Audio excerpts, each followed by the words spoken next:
Hello and welcome back to Rise and Thrive Mornings with Intentions. My name is Eva. I'm your host for today.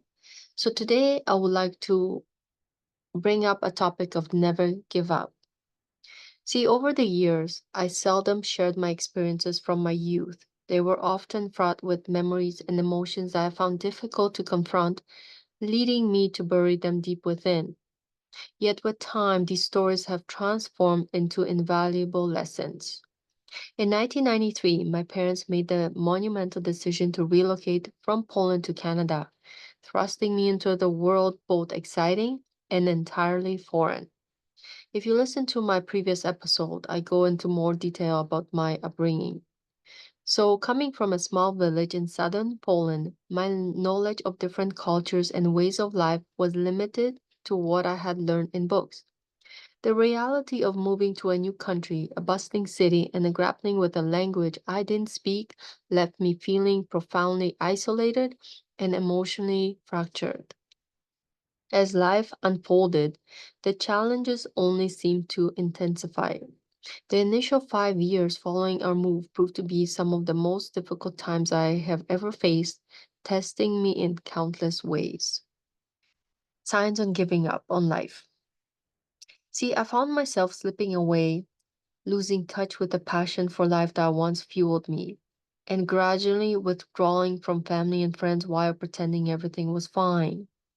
Life began to feel quite overwhelming rather than exhilarating, and negative thoughts started to dominate my subconscious. See, despite remaining active in various pursuits like karate, music, and sports during my teenage years, internally I was carrying a heavy burden of emotional pain. Although cannot pinpoint the exact year in my junior high school years, it marked some of my lowest moments. I recall my struggle with self-inflicted wounds and actually going through suicidal thoughts.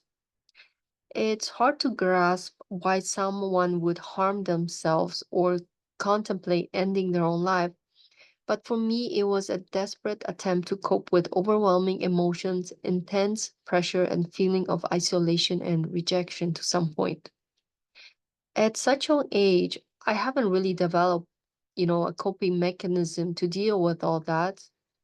So it wasn't something that I knew how to cope with at the same time. When emotions weren't expressed in a constructive ways, the tension within me became unbearable, leading me to self-harm as a misguided attempt to release that pressure.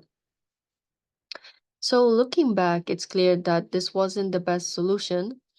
There are numerous ways to navigate life's challenges and cope with emotional pain, including seeking professional help, which my parents attempted to provide by encouraging me to take antidepressants and talk to some professionals. However, I resisted, feeling as though I was navigating through turmoil alone and ultimately contemplating ending it all. Fortunately, I couldn't bring myself to go through with this, as you can see. As time passed, I grew weary from the emotional roller coaster and other struggles life presented. However, the absence of a true understanding of my connection to a higher power left me with a distorted self-image from for many years, feeling invisible to myself. My thoughts became consumed by anger, fear, and a lack of self-love, perpetuating a cycle of stress, exhaustion, and declining health. To add to that, it felt as though parts of my identity were slipping away, and I longed to rediscover happiness and joy in life.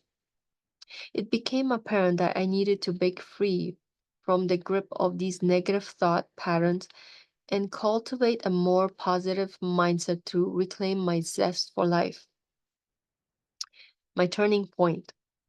In my in my own way and to the best of my ability, I began to take baby steps to adjust to the life around me.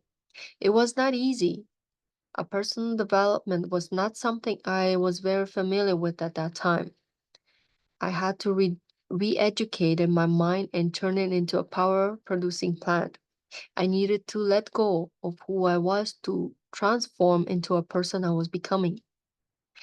The internal and external rebuilding of my life was underway finally. It felt as if life itself was dramatically cheering me on, providing the loudest and clearest physical evidence of breakthroughs. Fast forward a few years, my entire world was transforming before my eyes. I moved from a past of chaos, stress, hopelessness, and despair into a life of fulfillment. Each day became filled with new blessings. The impossible became possible when I let go and allowed life to support me. I am so grateful that I trusted my inner guidance, even though I went through all that, for I was subsequently blessed with countless miracles that continue to bless me today. I have left behind a world of troubles where I felt pushed by life, and now I am living the life of my dreams, feeling empowered. So find something good in everything. When you feel like quitting, it takes effort to build your inner strength and overcome hardships. Always remember, success and failure are not overnight experiences. It's the small decisions along the way that cause people to fail or succeed. If you can recognize the signs of giving up on life, change your path and start achieving again. The power is yours, and I understand that very well now. Life is constantly changing. That is its nature. Sometimes things happen that are beyond our control, but no matter what is going on, you can think, and that is huge. So, no matter how much things change, do not let life come to a halt. Choose to keep growing. Instead of giving up on your goals and dreams, double down. Make sure you stay on track and get ahead of your goals. There's tremendous power in seeing the good in everything. Sometimes it can be tough to see the good things, but if you practice pursuing before you respond, pausing before you respond, you will be able to find something positive in any situation, even if it seems really small. Viktor Frankl said it best in his excellent book, Man's Search for Meaning. He said that in every situation, between the situation and our response, there's a space. Start training your mind to use that space to think of something good automatically. I myself practice that technique almost every day. I believe these temporary setbacks are part of life, and we must experience them to ever be truly successful. Failing at some things on our way to success humbles us and teaches us the lessons we need to learn. For people who never give up, failure is simply the fuel for greater determination and success in life.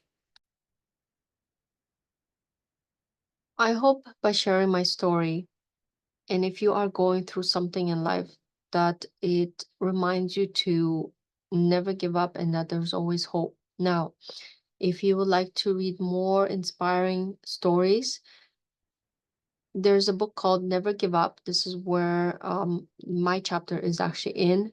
And this chapter actually has a lot more in it. I just kind of downsized it all for the podcast. So it's called Never Give Up, Stories of Perseverance. And it is by Linda Sunshine West and Sally Green. So I will post the details in this podcast. In this book, there's 23 authors who share their stories of never give up as well. So if you like to read up more, I'll share the link for you to get this book on Amazon. I truly hope you enjoyed this episode. If you have any questions you'd like to connect, I'm here for you. Reach out and I'll be glad to connect with you. Till next time, have a beautiful day. Thank you so much for listening.